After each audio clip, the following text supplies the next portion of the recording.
Crystal Palace 2. Liverpool 1. A last-minute winner for Eddie Nketiah. The Gooner sinks Liverpool in the last minute. Man City absolutely amazing today. 5-1 winners. And Chelsea lose again after another massive red card. Do us a favor, please, and hit that like button. Make sure you are subscribing. Get that bell notification button turned on as well. Let's go!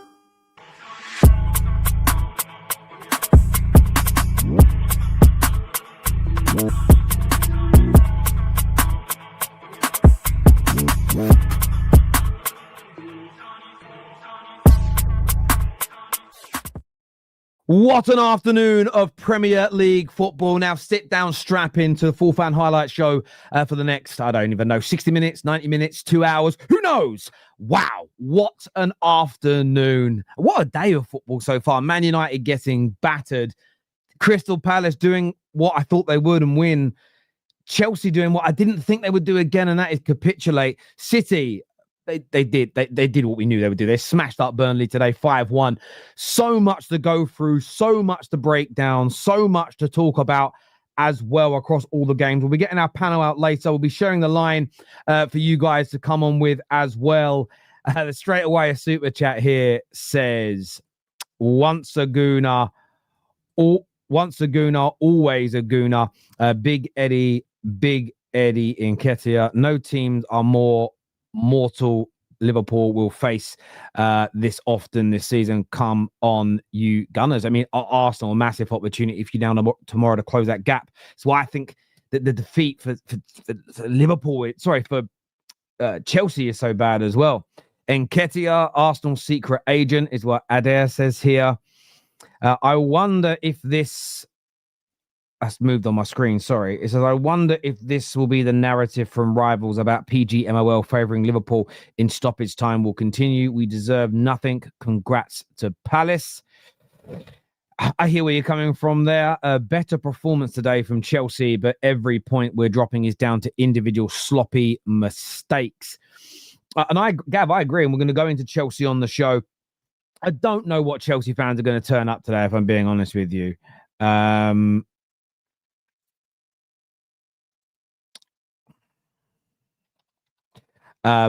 We'll be getting that done. Don't worry. But we'll see who comes on. The link's been shared. We'll see which ones turn up. But a lot of Chelsea fans were getting big in the group chats earlier on today, and they I don't know if they're going to show up now. We shall see. We shall see. But look, I want to start with the Liverpool game because of the way that was won so late in this game. Let me just timestamp all of this. But I need to start with that game because it's significant.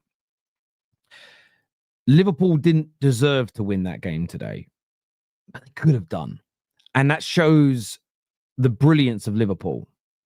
It shows that if you don't kill them off, they genuinely always have a chance of beating you.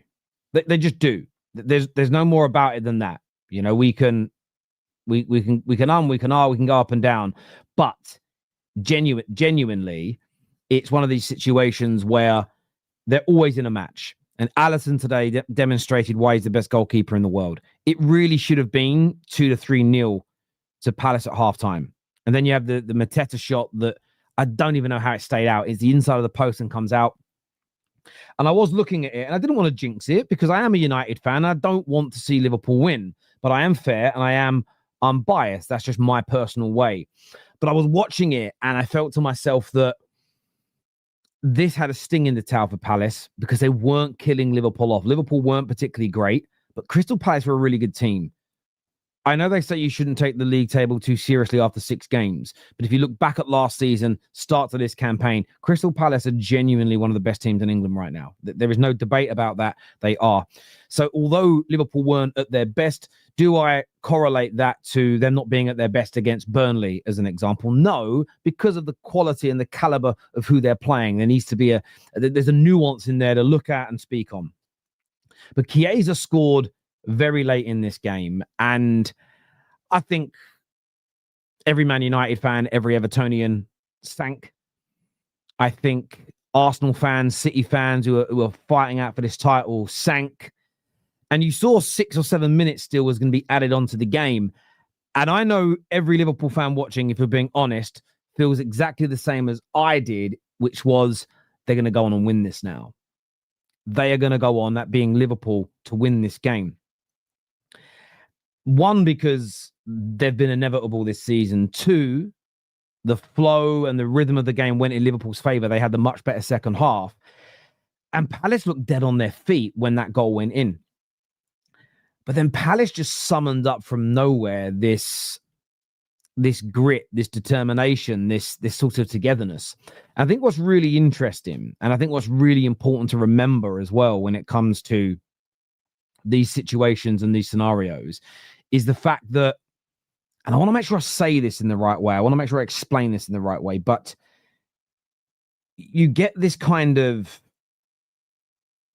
they got this grit that came over them, this determination again. And in the last 3 or 4 minutes, I could sense a Palace goal was going to go in. And it's so big for them. But I can't say how important this is for the league. It's going to be really intriguing to see now the bounce back from Liverpool. I always, as a football fan, enjoy watching what the bounce back looks like. I think as well, look, that Nketiah, that Hugo Ekitike red card, I think plays a really, really significant part in this game, because Alexander Isak, for me, if you go back and if you're fair about this game, if you go and look at this game, Alexander Isak, in my personal opinion, looked, as you get to maybe the sort of 50th, 60th minute of this game, you could see that Alexander Isak was tired. You could see that he didn't have much left in his legs. He probably shouldn't have started the game. I think Ekitike starts this match if he doesn't get that stupid red card. And that red card has played a part in this. It wasn't a great game. I mean, he did have some opportunities. He did have some opportunities to shoot. He did have some opportunities to try and score today, Alexander Isak, but it wasn't his day. But he kind of faded in the game. I thought when Wirtz came on as well, there was this element of, he had some good touches. He got into a great position to score, should have scored, and couldn't quite put it away. So today was a combination of things for me when looking at Liverpool. They're a team that wasn't at the races. They were also playing a very good team. On top of that, some of their bigger players didn't have great games. Mo Salah is another one. Mo Salah is another one who I would criticize today. I thought he was poor on almost every single level.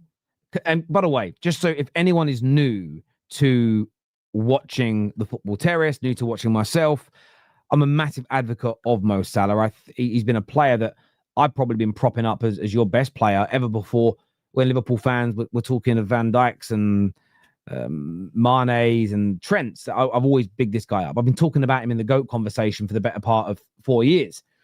I want to just preface this before I go into what I'm about to say, but I thought overall today, I thought he was woeful. He got in the way of a shot that's going in. Szoboszlai's shot is going in. Slow-mo makes it look like Henderson would have got there. When you watch it in real time, when you watch it at full speed, the ball is almost past it. You can see where Henderson's hand is. The ball is going to fly past him and go in, but he sticks a foot out for it where it was probably offside, and it goes over the bar. And I just feel that it was one of those games today, the first half, Konate, all at sea again. All at sea again, poor in possession, not handling that counter press from, why did I forget their name? Crystal Palace too well. I thought that Alisson, as I've already mentioned, proved again today why he's the best goalkeeper in the world by a country mile. I thought Gakpo came on and did very, very well, but it felt like a disjointed Liverpool today. Like they didn't have too many answers, and an equaliser came from nowhere. And I really did feel that it was going to be another one of those games where Liverpool just go down the other end, put the ball into the back of the net, win the game, kill it off, and everybody sits there going, I can't believe they've done it again. I can't believe they've won this match the way they did. But it wasn't to be today. But sometimes in life, they say you learn more through losing than you do winning. And the one thing I would say about Liverpool so far this season is the performances haven't been great over 90 minutes.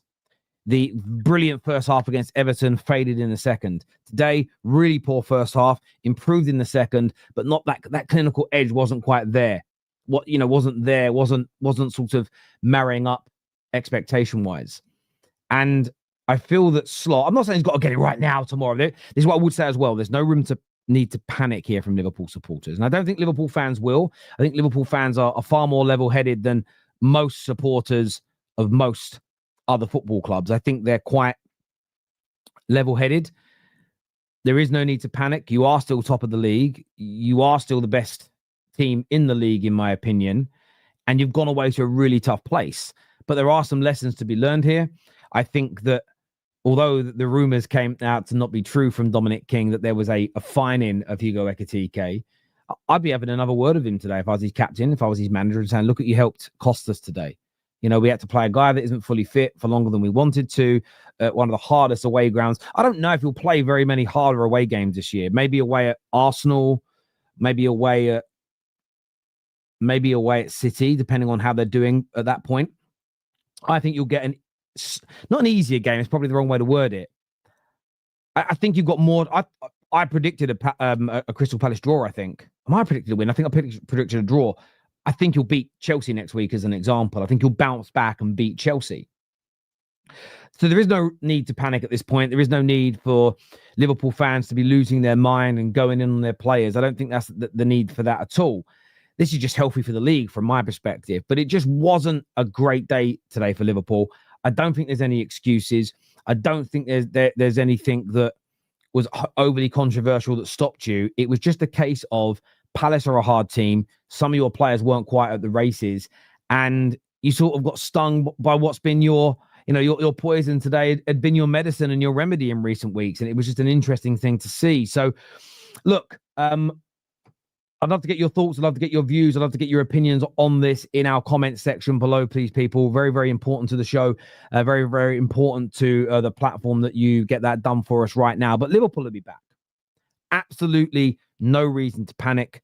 Brilliant result for Crystal Palace, no doubt about it. But Liverpool fans, my advice for what it's worth, right? You're here listening to my content, so it means you must value my view to some degree, is don't panic. Don't allow the media narrative to run. Don't allow rivals to rattle you too much, because you are still the best team in England. Hit that like button, please. Make sure you're subscribing. Looking forward to reading your comments. Now, we're going to go to some more super chats. We are going to be speaking Chelsea on the show as well. Don't you be worrying about that. I'm just going to timestamp some of the super chats here because I don't want to miss them. Let's jump into them here. The first one says, Salah, desperate for GA, uses his hands. Premier League GOAT. It's Maradona used his hand. Ironic, Liverpool let in a stoppage time goal. Yeah, it always is. This is from Gregory. Says, what a shit show. We deserve that. Ali kept us alive. Congrats to Palace. Slot must wake up. Always correcting mistakes. How about you don't make them mate, is what Gregory says here. African Giant says, if we sack Maresca before you sack Amarim, then we might finish 15th while you 16th. We are in the twilight zone. I'm not even angry.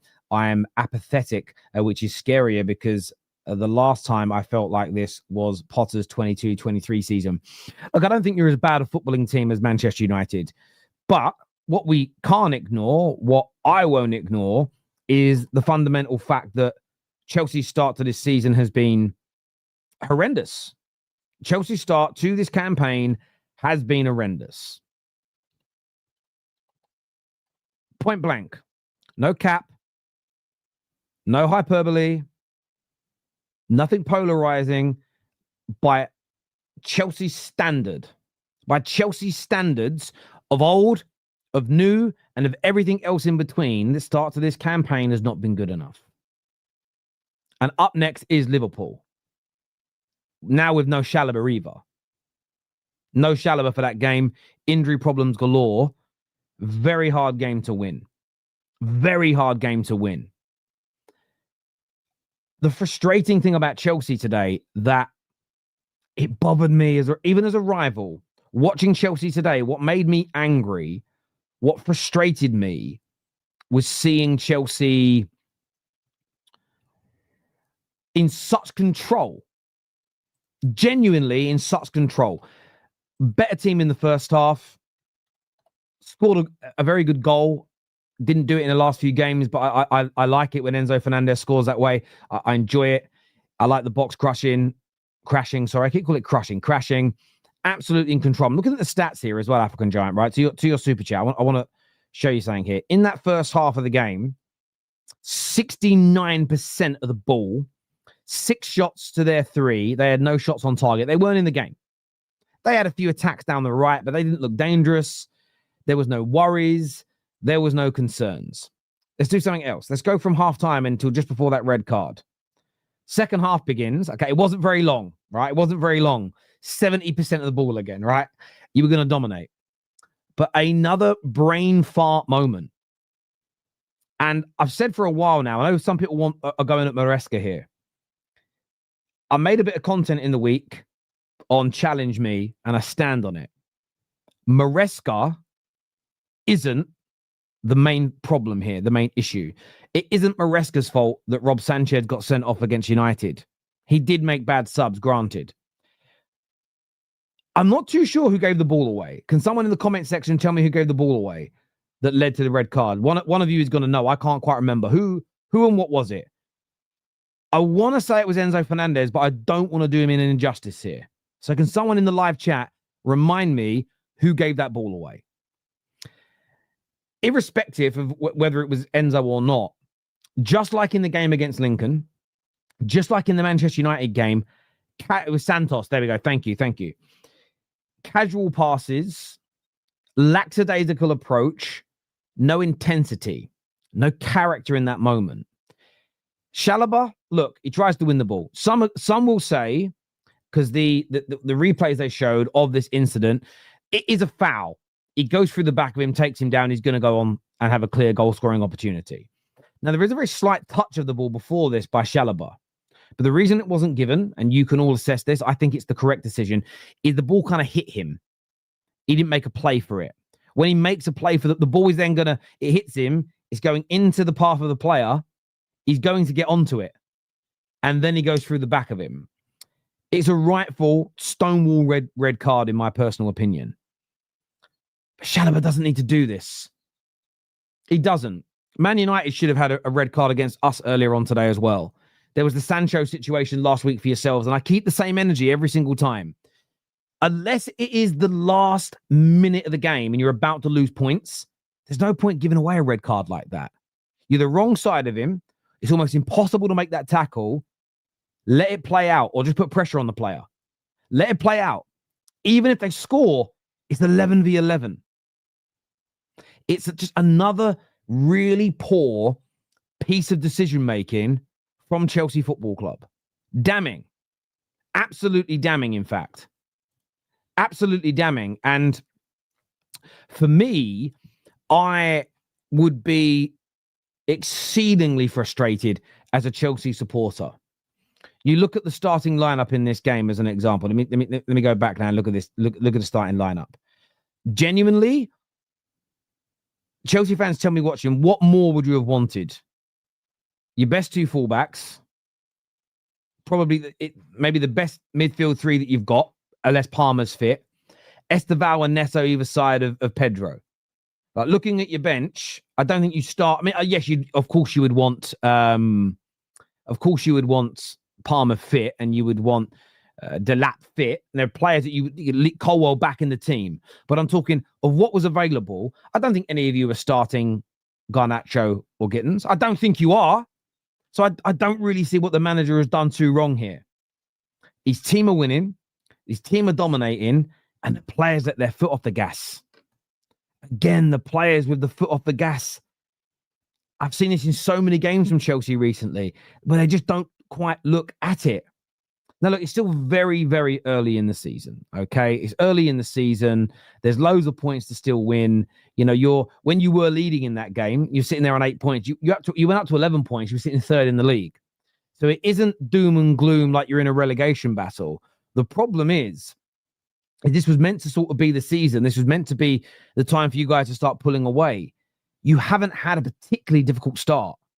And barring beating an awful West Ham team and a Fulham side where there was controversy with VAR, there haven't been performances. And I think the performance is, for me, watching how lackadaisical Chelsea got was more frustrating as a football fan than their actual loss.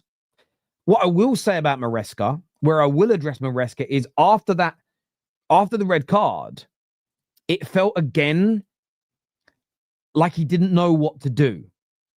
It felt again like your team just, there's an old adage in football that sometimes playing against 10 men is easier than playing against 11 men.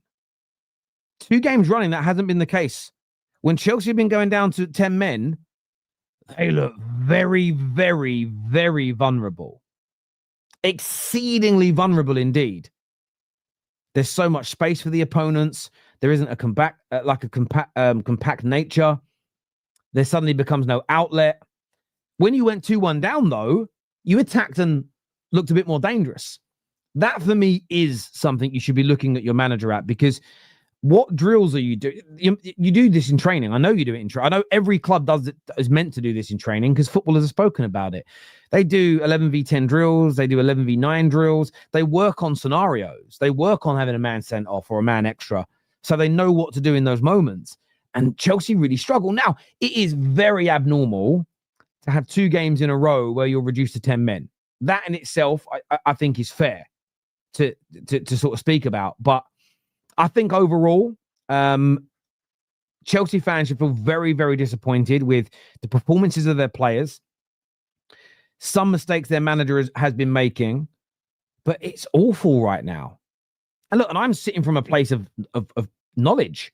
I know exactly what awful looks like. I'm a Manchester United fan. And yes, I will agree, Chelsea do look better than we do. Absolutely. But it isn't something I'd be buzzing about. It wouldn't be something as if I was a Chelsea fan, I wouldn't be, oh, thank God we're better than Man United. You're meant to be better than Crystal Palace. You're meant to be better than Brighton. You're meant to be better than Bournemouth this year. You're meant to be better than Tottenham this year. But, if, for instance, Arsenal and Tottenham go and get their wins in their next game, they suddenly pull 5 points clear of you. That's both of them. Liverpool are already, after they lost today, 8 points ahead of you. Palace are 4 points ahead of you. Then you play Liverpool next week. Palace have got a game against Everton, which I think they've got a great chance of winning. City play Brentford, they're going to win.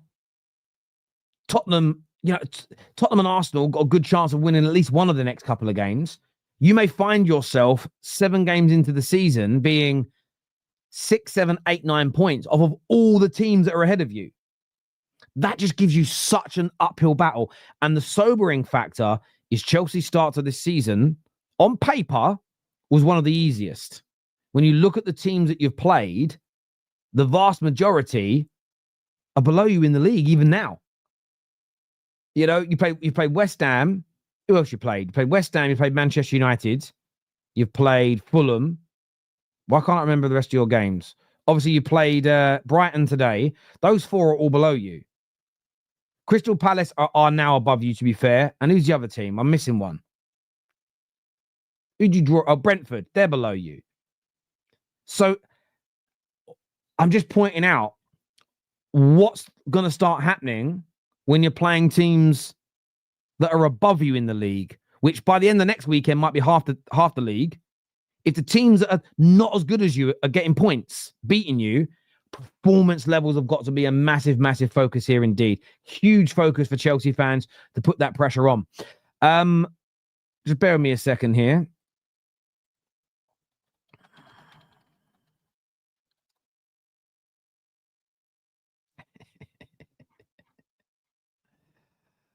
Hang on a sec.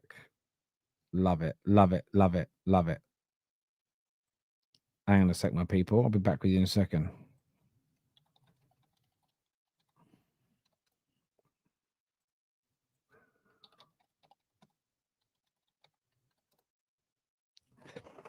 Right, let's go to some more of your super chats here. Let's do it. Sorry, just send a couple of messages there. Thank you, people.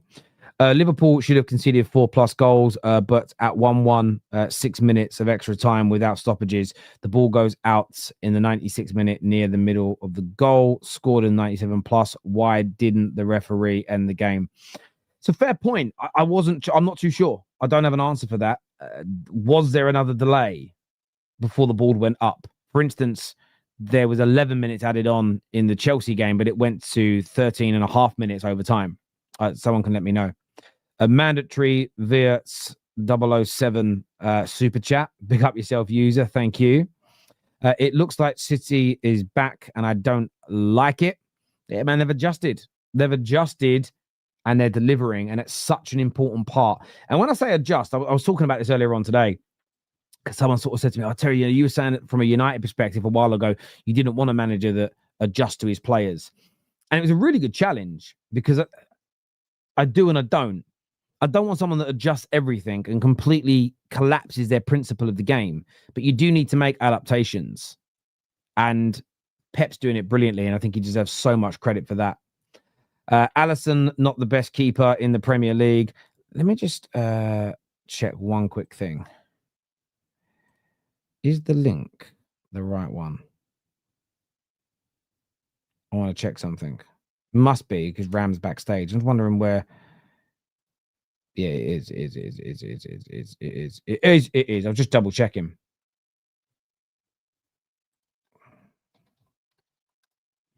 All right, I'm going to share the link as well for you guys to call in if you guys want to have your say. I was just waiting on a few things. So now a lot of people want to speak. Right. Let me just put that in. Let me just pin that to the live chat as well. Let's do some more of these super chats here. Alisson, not the best keeper in the Premier League. Raya and Donnarumma are as good. Great point. Great challenge. I personally say Alisson is slightly better, but yes, they're both brilliant. As a Liverpool fan, the Eagles deserve that win. Good team. We'll see if what fans are saying about Arsenal and Arteta is wrong, that they don't take advantage. Well, look, I think listen, they have a very hard game. It's going to be very interesting now to see the way Arsenal respond, what Arsenal do next. I'm intrigued by it, genuinely intrigued by kind of what comes next in that regard. Are they able to take this moment, go at it, win the game, close that gap? And then again, it does put some pressure. Listen, you don't know what I think Liverpool will beat Chelsea as things stand today. But football is a great humbler, and at the end of the day, if they turn around and Chelsea then beat Liverpool, and Arsenal win their next two games, Arsenal would finish this period of games before the international break on top of the league by a point. So it's got to be a motivator, but that comes with a different type of pressure. So let's see how they handle it. Yeah, it'd be a real interesting one to kind of watch. It'd be a real interesting one to watch. One sec, people. I'm just checking something here. My apologies. By the way, get that like button here if you haven't done it already. 5,000 people watching. Let's get those likes up, please, people. Very important to the show.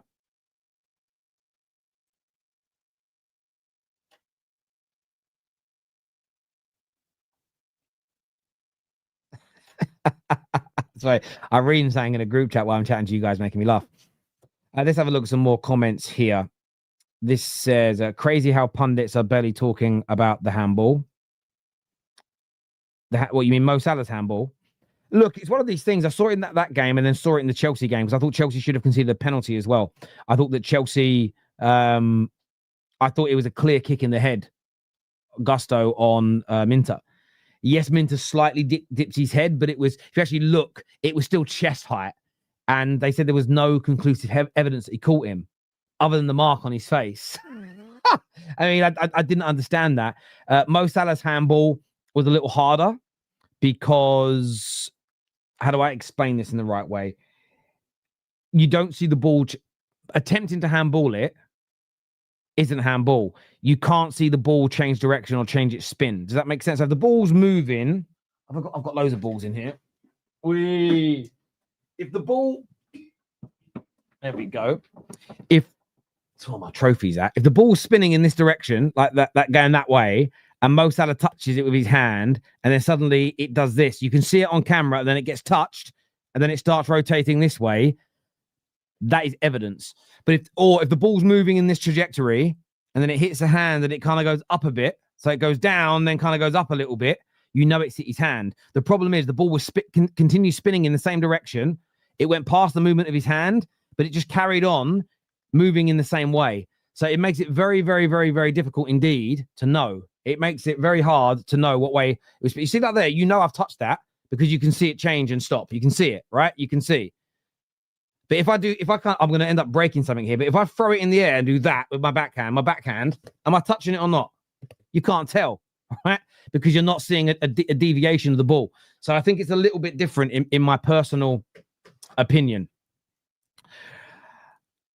Always hates going to Palace. Even with our record, Palace deserved the win and should have been humbled by a bigger scoreline, if not for the best goalkeeper. I think it's really, really fair. Liverpool get a taste of their own medicine. They certainly did today. And I think that a lot of rivals would certainly have enjoyed watching that. It's time for Liverpool to wake up and improve our performances. We cannot keep playing like this. I agree. I mean, today's level of performance, there needs to be a massive shift up. You'll lose too many games in the Premier League performing that way. I totally agree.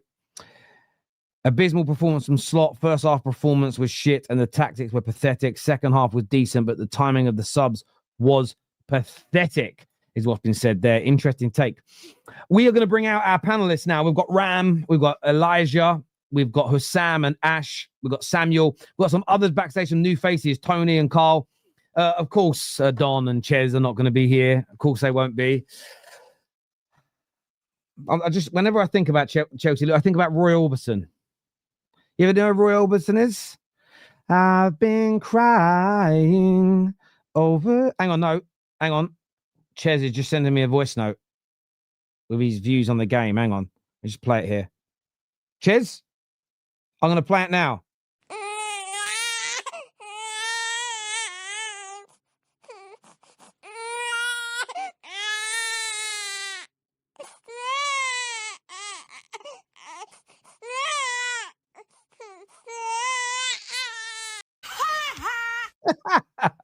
Right, let's bring the panelists out now to have their say on the show.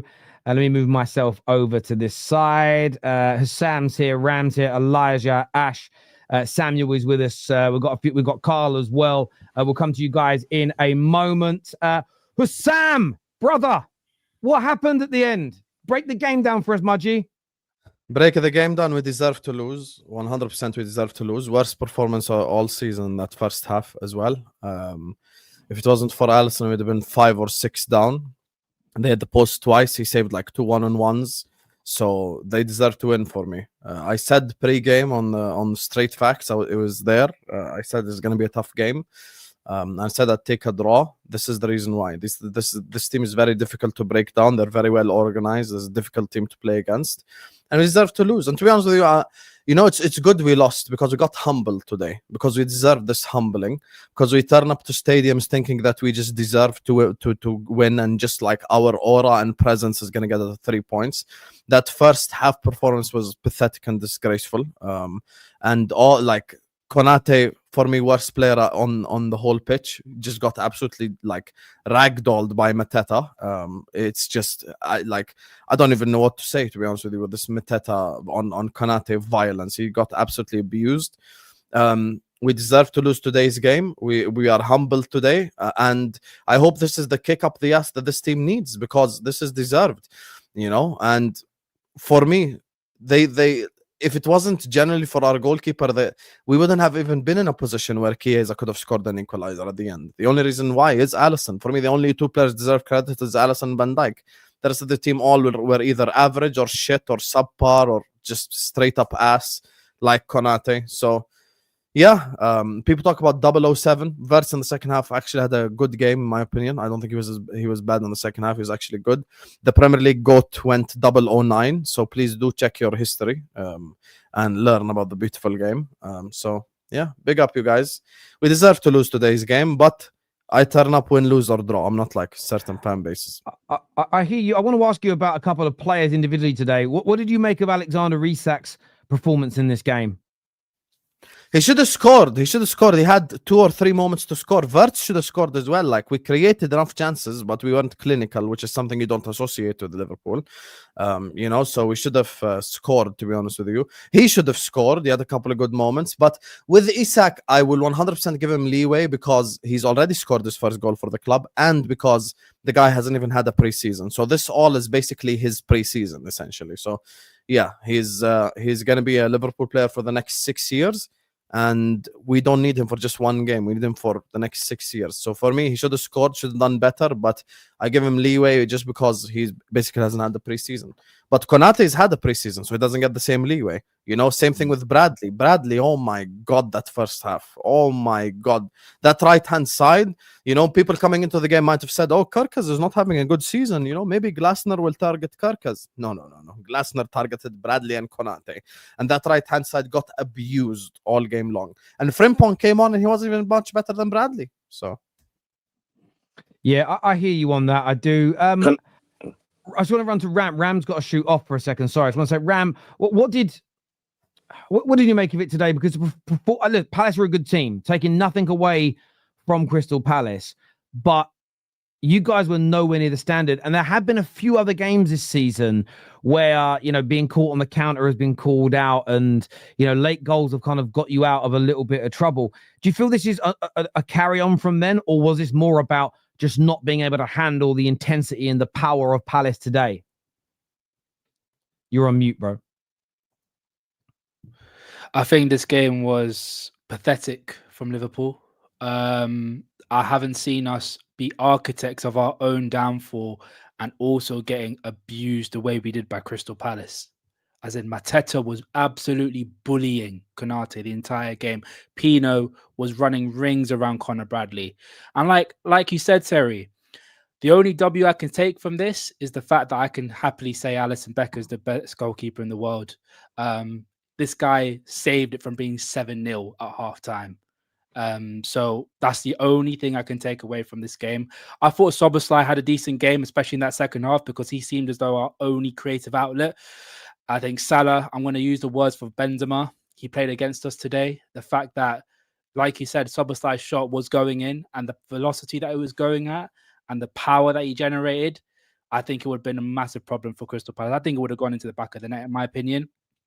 But I can't speak about this performance because this performance was, we couldn't string 5 passes together. Whether that's down to Crystal Palace's ability to press us, their determination, and also their desire to win the game. But this game, the balance of the team was completely off. McAllister, even Slot said in his press conference, McAllister is still holding some of the pain from the injury from last season. And he hasn't had a proper preseason as well. And yet we still start him week in, week out. It doesn't make sense. You identify that he has an issue. So why aren't you playing Curtis Jones, who's, when he's come onto the pitch, has done very, very well for us? Prime example, Newcastle. And I'm going to say this until the cows can run home. And I've spoken to Husam about this. Why the hell is Federico Chiesa not seeing starting minutes for this football club? The amount of times I've been begging for this guy to play is ridiculous. The fact that he comes on today with only 20 minutes left and still ends up getting a goal is, quite frankly, unacceptable. He put in a man in the match clinic against Southampton and he doesn't see any starting minutes. It just doesn't make any sense at all. When he came on, you saw there was a much more direct play that we're playing. The fact that we're trying to get opportunities and go, and he's at the heart of every single one of them. And we're not allowing him to play. I've asked for him to start games last season, and he's even proved it this season. Proved it against Bournemouth, proved it against Southampton, that he deserves to play. And now he's not getting any minutes. It's just ridiculous. I have to say a lot of the blame today, I am putting on Arne Slot today because he did set us up in the wrong way and we did lose, arguably because of him. Look, I think very, very fair, very, very fair kind of breakdown there. There was an odd imbalance to it today.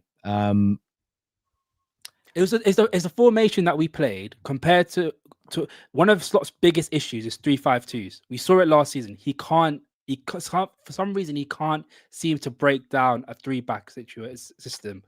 But what he does, he reverts a type and doesn't change the style of play that we play. Why didn't he decide to play a 2 up top? We praise Arne Slot for being a very shrewd tactician, but yet he plays the same style that we did last season and still expecting the same result. Like, you have players available, you have the quality of players available. Why don't you do something different against the system that you struggle against? Is my question. Bro, why do you think Alisson's the best keeper in the world? Because he just isn't. That was just a false statement that you said. How is it My a false question? statement? Who is? Because Gigi no, Donnarumma. I know Gigi Donnarumma. Oh God. Well, he is. Wait, I mean, you say this, but how did the first goal get conceded? It was a corner that came to the 6-yard box, which Gravenberch headed back into the 6-yard box. It's the same exact carbon copy goal that we conceded against Southampton. A commanding goalkeeper in the 6-yard box will come out and get that. Well, if you saw the replay, and then the last goal, it went through his legs. Ash, if you saw the replay, Gravenberch was the highest out of everybody, and he had full control of that. The problem is he misheaded the ball and he's headed it straight back to the 6-yard box. That was Gravenberch's. Even Gravenberch called for the goal. That's not an Alisson. If your defender can't head the ball properly, then I'm sorry. And even the second goal, Curtis Jones headed it into Nketiah, basically. And it's a 1v1. And if you're expecting a keeper to save it from there, then you're just being disingenuous, which you are. And by the way, the person that challenges Alisson has a notorious history of not being able to close his legs as well, which is Courtois. So I'm not going to give any hate towards those 2 goals.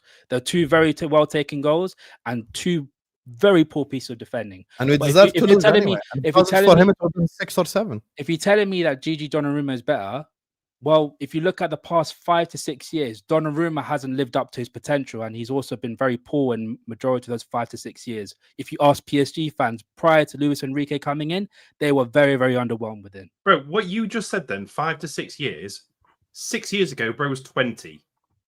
If you think a keeper at the age of 20 is going to be the best in the world, you're just wrong. Well, you contradicted yourself. But Alice, it's not my fault. He's 20 years old. Alisson this is literally the complete Alisson was 6 years ago. Was the Alisson. best goalkeeper in the world. I'll be honest with you, Ash. I think he's the best goalkeeper in the world as well. But I don't think this is the right game to be talking about. If it wasn't for Alisson today, they probably lose by 4 or 5 goals. He was sensational. By the way, you're talking to a guy maybe commanding. This is the thing with it, isn't it? There are some things that he's going to be weaker at than say Donnarumma. There's some things that Donnarumma is weaker at than Alisson. They're both. What we can all agree on is that they're better than Chelsea's Rob Sanchez. I think we can all just agree on that one. Harry, I've got to shoot though. Appreciate cheers, bro. Appreciate it, mate. Thank you. Speak to you in a minute. We'll come back to Liverpool in a moment. I want to speak to Elijah. 2 games running, different game state when it happened, but 2 games running, 2 players sent off. Your team's capitulated. You got smashed 3-1 at home. That's sort of second defeat on the bounce now. Only 1 win in your last 5 games. That was against Lincoln, a game that you also had to fight back from and could have conceded late. Break the game down for me and let me know how you're feeling, please. 3 words, Terry. Same old rubbish. That's what it was today. Red card once again. And Enzo Maresca is being a coward once again. Because just like the Man United game, he takes off 2 wingers, and he brings on a defender midfielder. Why? Why did you do that? He panicked once again. We are home to Brighton, for goodness sake. This is not Man United. This is Brighton, who are better than Man United, but we are at home. Like, what is this, man? I'm sick and tired of this. I'm sick of it. And listen, the first half, we were decent. Defensively, we were really good today. And scored a goal which Enzo scored, by the way, which was brilliant. So first half, no complaint, decent. But the second half, after the red card, what happened to our mentality? It goes in the bin because everyone heads dropped like this. It ain't good enough, man. Ain't good enough. And this is where I'm just sick and tired of repeating myself over and again. Because I said this in February, Terry. If we do not sort this out in the summer transfer window, we could be in serious trouble. Serious trouble. And look at this already. 2 wins in 6 games already. 2, you know. Absolutely embarrassing. My head is gone right now. And Andre Santos, man, he has let the team down. For me, this is not on Chalobah because let me tell you why. Andre Santos here gives the ball away, and at that point it was 2 versus 1. Diego Gomez and Mitoma. So Chalobah had to bring one of them down, and yes, it was the 9 goals gone opportunity. But for me, yeah, at least he prevented of not being an equalizer at that time. So this is not on Chalobah, this is on Santos. And once again, Terry, the goals we conceded is our own mistakes once again. And this is why I've been telling people we are not in the title race after the Man United game, because it's done. We are no longer there because we got Liverpool next. You think I'm going to be confident in that game after what I saw today? Absolutely not. Yes, we beat them last season, but that time Liverpool already won the league, so they're trying to go for it again. I'm sorry, man. Everything was bad today. Gusto, when he came on, absolutely awful, man. And we couldn't, the first goal, couldn't get past Mente for that goal. Then, like you said, Terry, Brighton should have got a penalty because Gusto clearly kicked Mente on the face. That, for me, that should have been a penalty. He came on and looked bad today. Bad issue, came on, didn't do good. The only thing he was doing, Terry, is fighting the Lewis Dunk. That's what he came in for. Absolutely shocking today. Shocking. And this is why we should have brought in another centre-back. Because guess what, Terry? We got 2 left. Hato and Josh Achpong. Those are the only 2. It's absolutely embarrassing. Hato today in the first half looked decent when he played as left centre-back. So for me, I'm not going to go in on him. But I can't believe we have spent all this money and we've got 2 centre-backs left. It's honestly a joke, man. And I do not want to hear Chelsea fans telling me that we're world champions. For me, that is gone. We are no world champions anymore because world champions do not get 2 wins in 6 and to lose to a poor Man United team away and to lose today at home to Brighton 3-1 the way we did. It's honestly a joke, man. And Enzo Maresca, once again, is a lying coward because he said, he's going to bring Mark Gua on for this game. So where we see today, didn't bring him on, didn't start him. So you know what it is, Terry? We've wasted our time in the summer transfer window bringing him back because ever since he came to Chelsea, 0 minutes in every competition, 0. You said he's your only striker, but you still do not trust him. Why? Like, what is going on with this, man? The mentality of this club is in the bin. And Anthony Maresca, there's got to be some serious question, man, because he's doing this over and over and over again. By the time this weekend is over, Terry, we could be in 10th because Sunderland, they got Forest today. Fulham got Villa tomorrow. Everton got West Ham. If those teams win, we could drop further and further down the table. Then what? Then people say, "Come join me. Oh, we'll have a bottom half the table party." It's a joke, man. I expected this team to be in the title race, but that one is done. For me, Chelsea fans, we got to accept it. We got to hold it. This World Champions thing is over. The title race is over, and the season is done. And I'm fucking fuming, man. Over to you, Terry, because I'm tired of this shit. Do you know what, Elijah? I appreciate you being here because I know some people are busy and people have got lives and other things, but one Chelsea rep is pitiful. I know Dave. I know. In fairness, Winter Surfer is normally here, win, lose or draw. He's probably busy today, and David was actually working, and I know that. But the rest of them, they're gonna have their excuses, but they'll be around. They'll be on a tiny channel later talking about it. Do you know what I mean? Oh no, I weren't hiding. Well, you were talking to a channel with 7 people watching. It isn't the same thing, is it? It's different. But if you're the one today, it's a very different conversation. But partly Chelsea also lost today. Oh, sorry. I just read a message from another Chelsea fan actually. It's just from Anita. 1 second. I hope you're good, Neats. Big up, Neats. let's have a look at a few more of your comments that have come through here. Knowing what happened every time we drop points, tomorrow headline, head coaches, CEOs, and presidents call me to say how we didn't deserve to lose. I like that there. I like that there. Viewers, keep hitting that like button for us and make sure you are subscribing. I do want to speak about I want to speak a bit more about Liverpool as well. But Hamza, a big result for you guys today. Yep. Smelling blood. We're smelling blood now. Wow. So people doubted us, beginning of the season. I know we got weak squad. We haven't got right back. City have finished. They haven't got Rodri today. Whatever. La, la, la, la. Liverpool look like in a mad spending, And I said to people one thing, you can never doubt us. We've been there. Experience matters, Today, Burnley is a tough game. You know it, Terry. Today for me, it's a fantastic day for me. Every City fan, we're going out here partying today.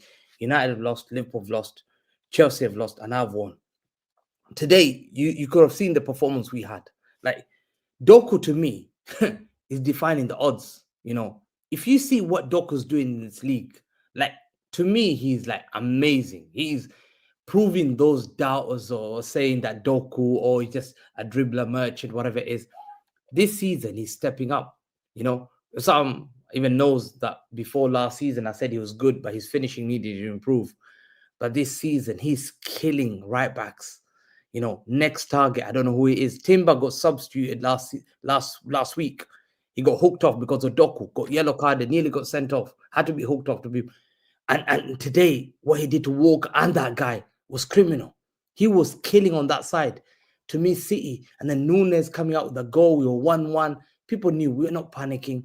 5-1. We sent a message there today that Man City is not Rodri FC.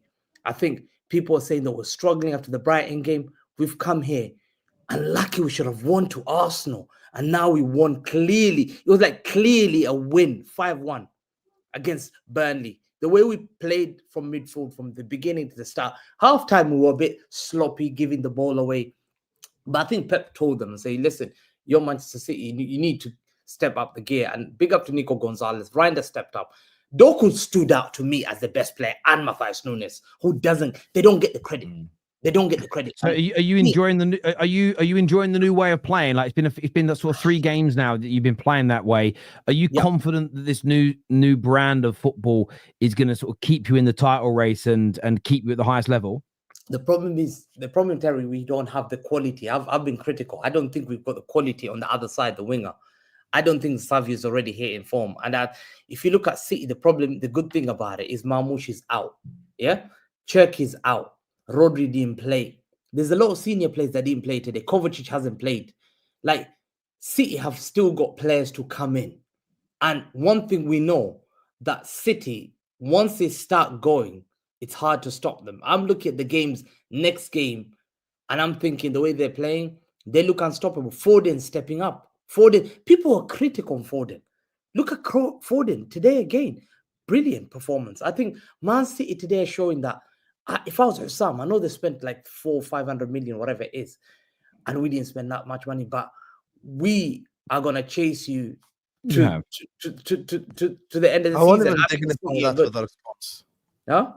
400-500 million. Where are you bringing that number from? No, but in terms of your players like this 140 in which million, currency? What? Nigerian? Words, Isak, Frimpong, Kerkers. You do know, Hamza, that between January 2025 and the summer 2025, City spent more money than Liverpool, right? Spend more money than us. No, but I was just saying in the summer, I think Liverpool has had the highest transfer spending ever as a football club in the summer. No one's ever spent that much money in football. No, Chelsea a couple of summers ago spent more. No, I think they beat Chelsea by 5 million or something. I think they beat Chelsea by 5 million. Did they? Okay. Yeah, they did. So the Liverpool spent more than any other one. He uses pounds for his club, no add-on. Euros with add-ons for everyone else. They're favourites, but they're conceding goals. And I'm looking at Sam.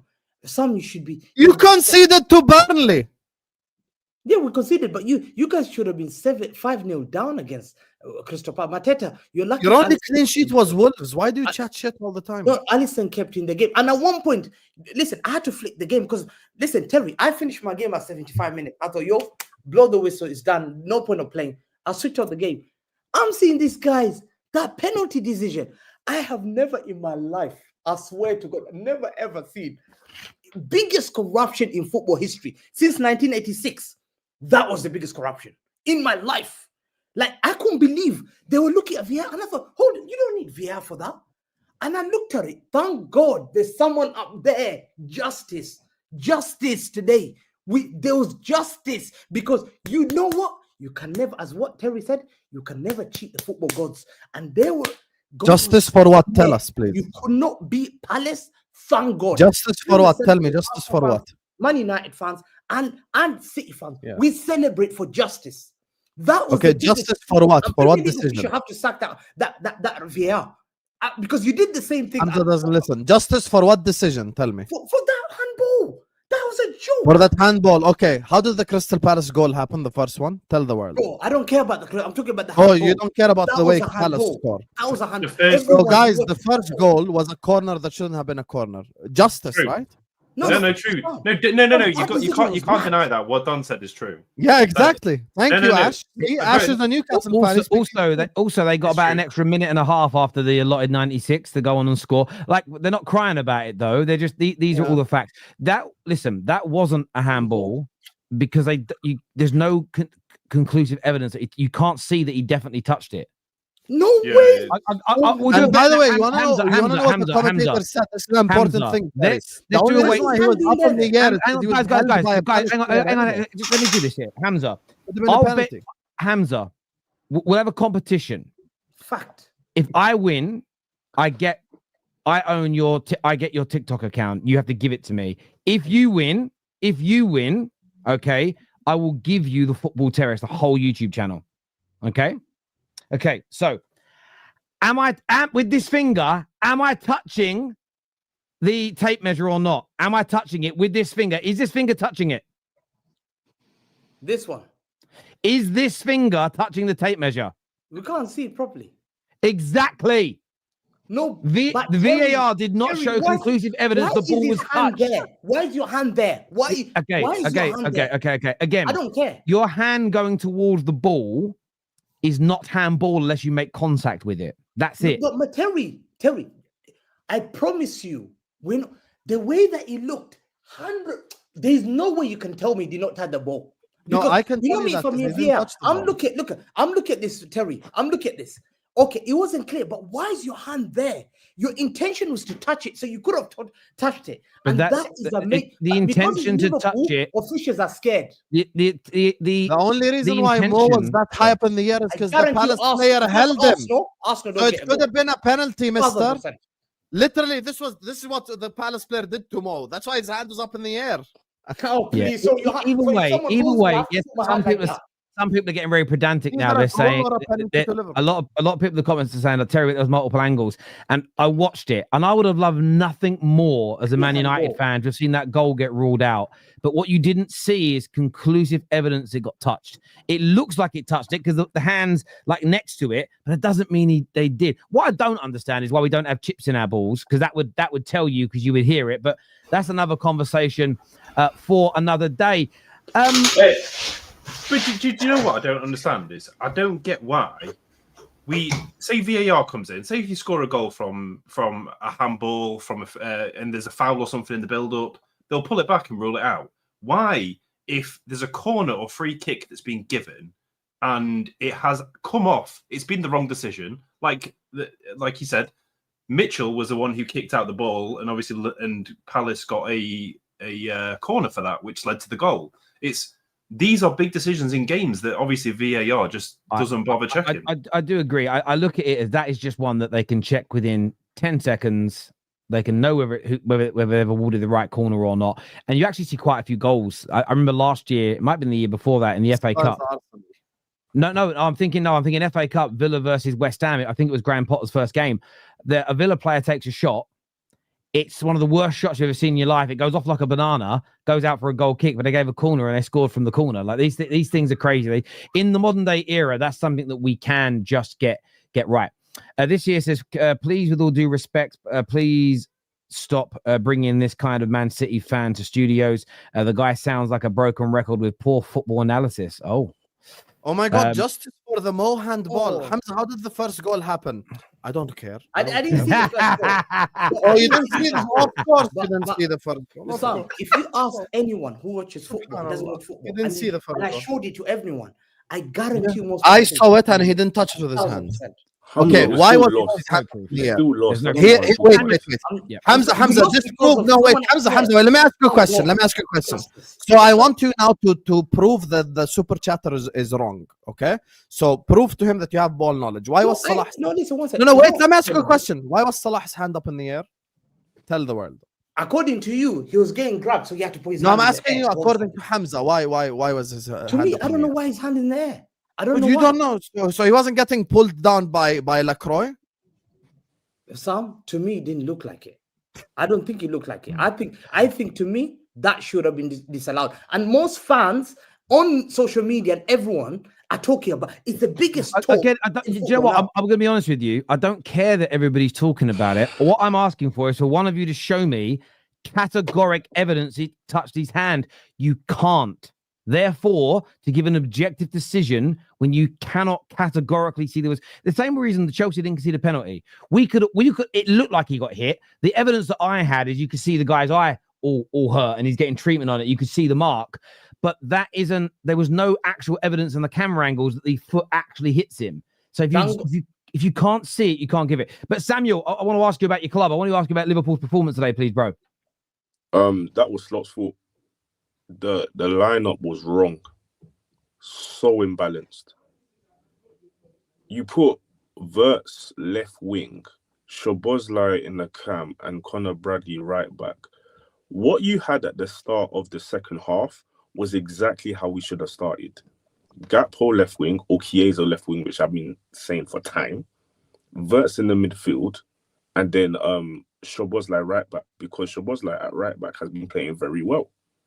And we actually created more chances at the start of the second half than for the whole game. For me,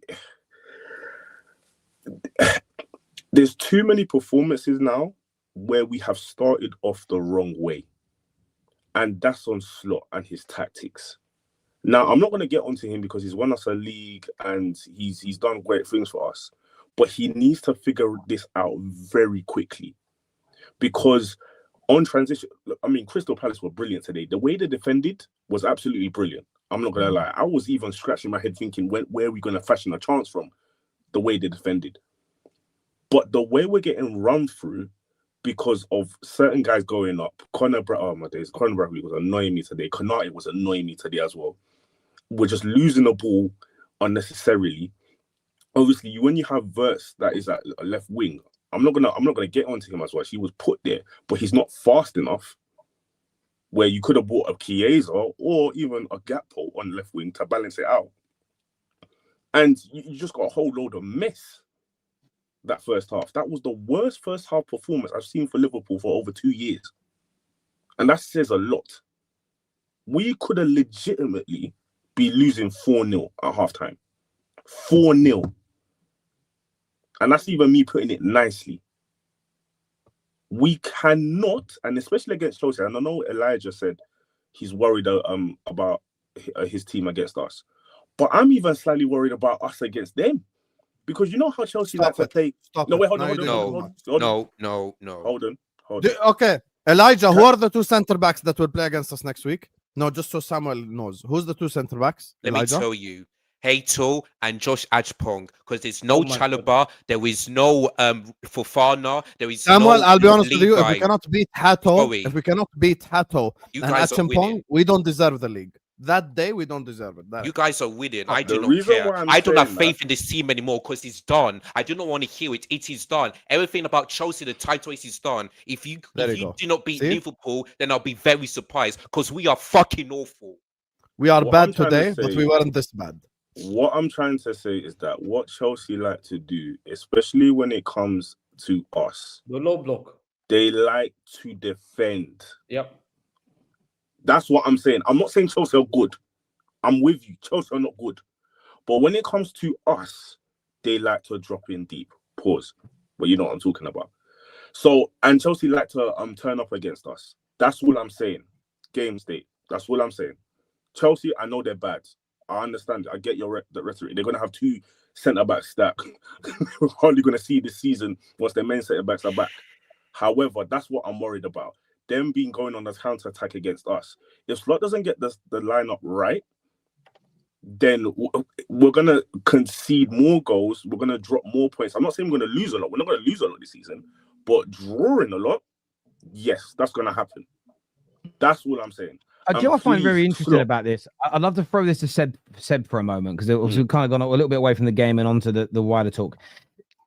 You've got to win tomorrow now as an Arsenal fan. I get it. But this is why I think I've been a little bit, maybe with Chelsea, because they've actually had, like, the results have been getting worse and the performance haven't been good. But this is why I've been a little bit miffed at football fans just completely writing the season off after 5 games. I'm not saying Liverpool fans are doing that now, but they're pointing out flaws and holes. There's been elements in the games they've won that could maybe be exploited if they don't improve later in the season. This is kind of why I haven't really understood this season, why there's been so much doom and gloom around your club, Arsenal. I mean, you might go and lose tomorrow and then Liverpool absolutely get off the hook as an example, but we're 6 games into the season. Liverpool were never going to go invincible. They were never going to go the whole season without dropping points, at least. Like, if let's be honest about it. Why do you think so many people, every time someone loses now, everything's just straight to, that's it, it's all written off, all finished, all over? Well, I'm pretty worried about going to Newcastle anyway, because we're shit against Newcastle away. But I don't know, but I'm not surprised by the result. Liverpool's record at Palace, everyone has a bogey team. I think people go well over the top. Was so early. That's why the last show I came on, there was so much criticism towards Arsenal. And it was like, is this the end of the? I was just like, it's so early. Every team has new players that are bedding in. You can see that with so I think his confidence will pick up. But people, it's just so reactionary these days. But just because that's what works on TV, social media, it's clickbaity. They want the headlines. So I think that's just the way, unfortunately, things are going. I think with Liverpool today, Liverpool, they lost the midfield battle, particularly on that left-hand side. Wirtz didn't work on the outside. Crystal Palace is so physical in there as well. When you have someone like McAllister, he's brilliant on the ball. He's very technical, but he does get out. He got out-muscled in the midfield. Konate had another bit of a dodgy game today. Van Dijk had not a great performance either. I think he just mixed around with it a bit too much, especially for a game away that Liverpool are always dodgy in. So I do think he risked it a bit too much. And let's be honest, Palace could have scored more than that. Their XG, they had nearly 3 XG today. Palace are a superb side. They're a fantastic side. I think if you're a Liverpool fan and you're completely going mental over this, then you just need to relax. You're not going to win every game. Seller's pass away is a hard fixture. Do you know what I'm going to say to that? I fully agree with you, because Crystal Palace are going to take a lot of points off other teams. I'm not worried. I'm not worried about that. But my thing is it was the performances over a few games now that has come up to this one. And it's more of like, okay, when you face a good team in Palace that do that low block very well, what's going on? And then Slot and his changes that he made today did not help the cause at all. It is 6 games in. I already said Liverpool are not going to go invincible. We're going to drop points. Like, whoever thinks we're going to go invincible was deluded. However, I need to see some changes from Slot, especially with his tactics for the beginning of games, so that we don't have to always change it up in the second half and then try to get the last minute winner. Yeah.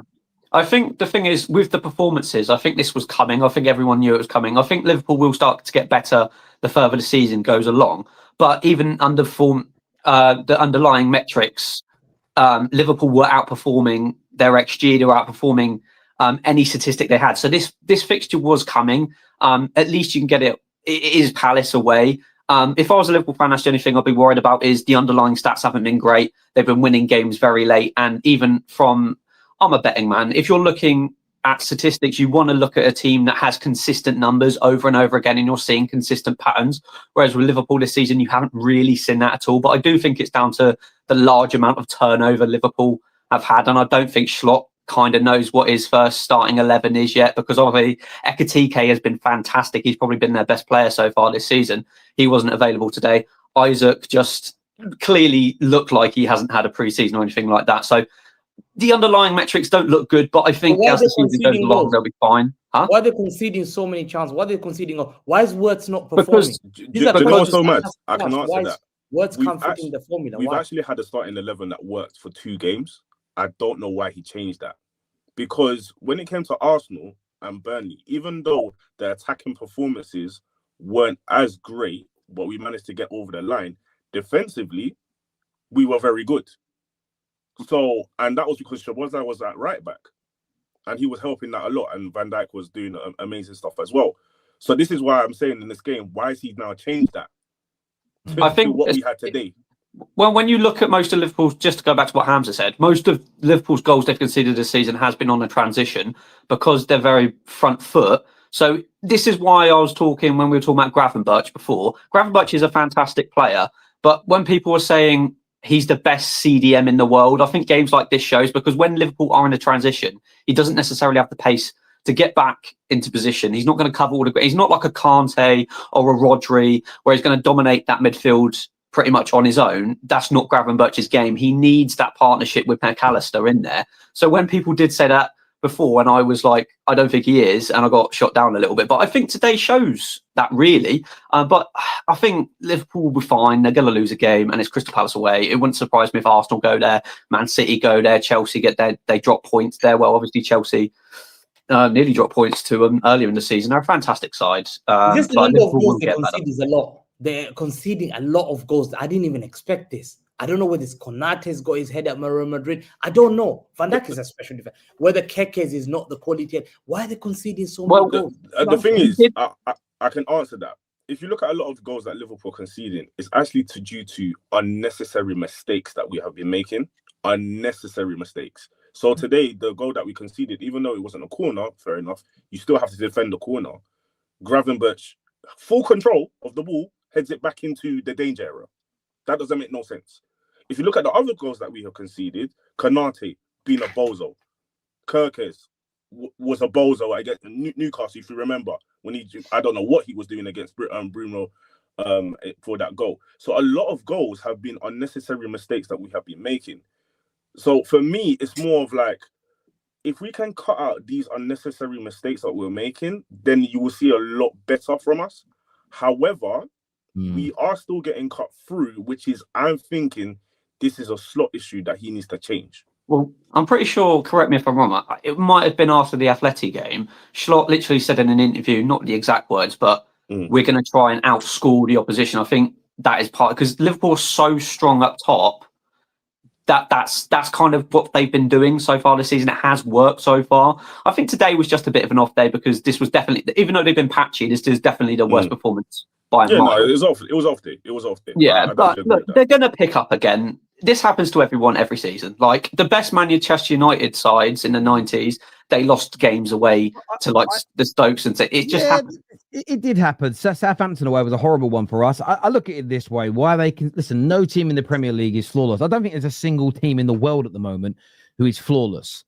That you look at, we've had a Barcelona team for a few years. City were kind of like that for a few years in the Prem. I'm talking in the last 10 years, there's been one team in England, and Liverpool had that 1 year with Klopp where they were almost impossible to beat. By and large, teams can be got at, teams are gettable, they've got flaws to their game, and most sides in the Premier League are susceptible to counterattacks nowadays. Most teams. It's the reason why, Hamza, you have become a more pragmatic team, because every side, barring mine, which is annoying, look at the athletes in teams. If you actually just look at Palace, I was watching Palace today. Someone said, "Oh, Oliver Glasner, I'd love him at United." I went, "Yeah, I wouldn't mind. I wouldn't mind him."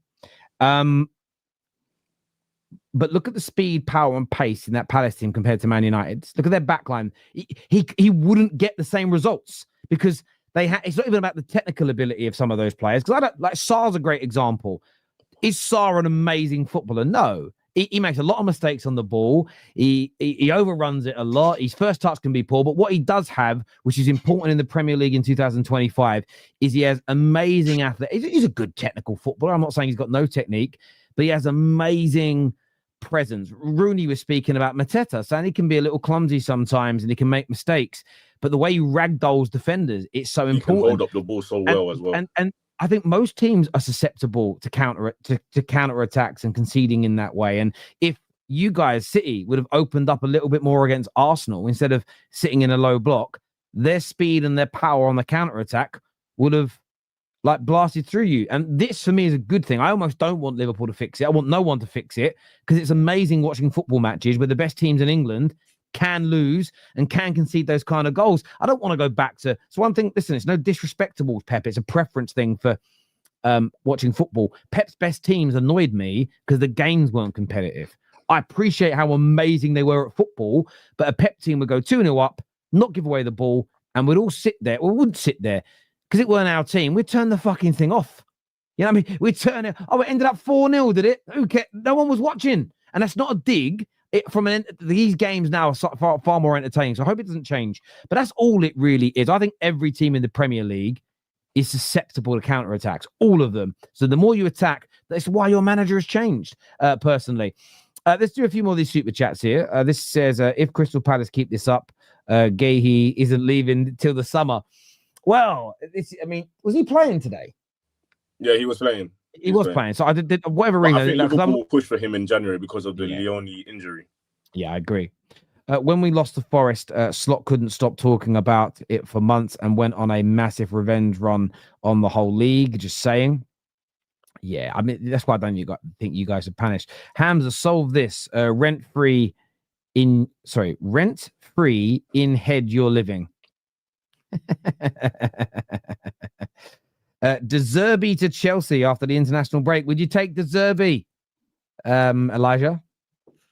I mean, I really don't know because Graham Potter came into Chelsea from Brighton and that didn't work. So I believe it might be the same thing. So for me, no, because it might be the same thing. Robbie De Zerbi, don't get me wrong, he's doing really well for Marseille, but that's in League One. The Premier League is totally different. So I think no, not for me. But I just don't know Terry anymore because I'm just getting sick and tired of this every single time. It's the same old rubbish every single week, every single month, every single year. And it's not going to end. It's going to continue until the whole mess from the people upstairs either fix up or they leave straight away because they are the main problem and they'll always be the main problem. And that is it. And this is why we were saying to Don and Chet, well, I don't think Chet was saying it, but Don as much, is that the way you overrate your squad is abysmal because you look at games today and it's just like, well, where's your squad? and the things that he says is like your board has let you down. You needed a goalkeeper, you didn't get one. You needed centre backs, you didn't get one. So, or you got Hato, but you needed like a proper centre back. So, yeah. It makes no sense, man. I don't know why people think, people tell me, oh, everything's going to be okay. When it clearly see we're not. We're in crisis and we're in September already. Let that sink in, people.